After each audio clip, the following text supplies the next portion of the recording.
Sudan's civil war has entered a new horrific phase. More than 450 civilians have been killed in a hospital. The reports of widespread mass killings in the city continue to make headlines.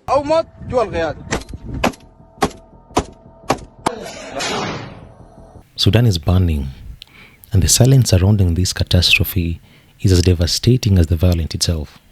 Nation is born, a symbol of sovereignty and identity flies for the first time. Once a nation fighting to rebuild after decades of instability, Sudan is now drowning in chaos caused by a brutal struggle for power between the Sudanese Armed Forces and the Rapid Support Forces.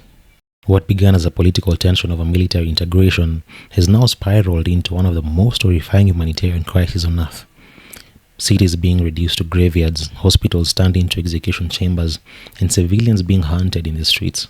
As the war looks away, millions are trapped between siege and starvation. This is not just a story about war. It's a story about abandonment. A nation is screaming, and almost no one is listening. A top RSF commander with direct knowledge of the operations told us that at least 7,000 people have been killed in Fasher in the first 5 days of capture by RSF fighters who are systematically targeting civilians from non-Arab tribes and are killing 300 to 400 people at a time. The recent fall of Fasher in Darfur marks one of the darkest chapters of this war. Satellite images show blood staining the earth in quantities visible from space.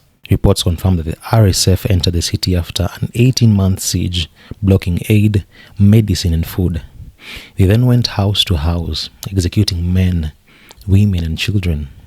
The Saudi maternity hospital, for instance, once a place of healing, became a slaughter site where more than 450 people were killed.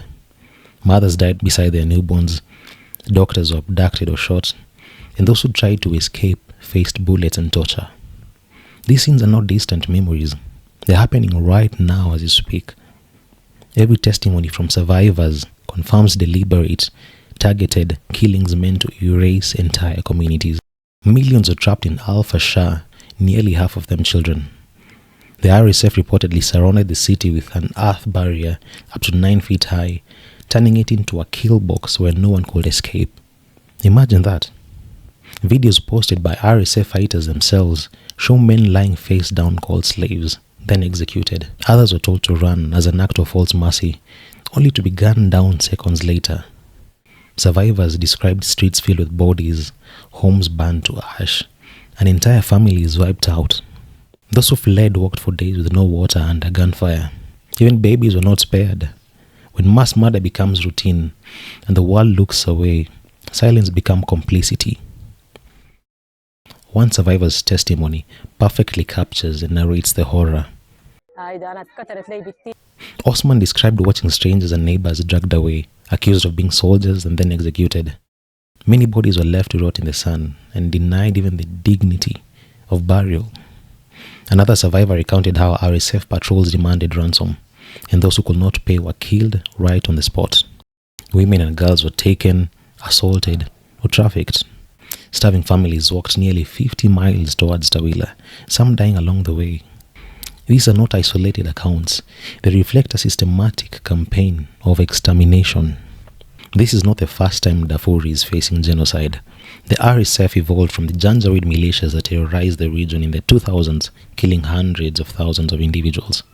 Today, they return with better weapons, stronger foreign backing, and fewer witnesses. Their actions, summary executions, ethnic cleansing of non-Arab groups, and mass sexual violence bear all the hallmarks of genocide. US officials have confirmed this. Anthony Blinken, before leaving the State Department, declared that RSF and allied militias are committing genocide, murdering men and boys based on ethnicity, raping women and girls, and cutting off food and water supply. However, despite this recognition, meaningful intervention has not followed. The promises of never again continue to ring hollow.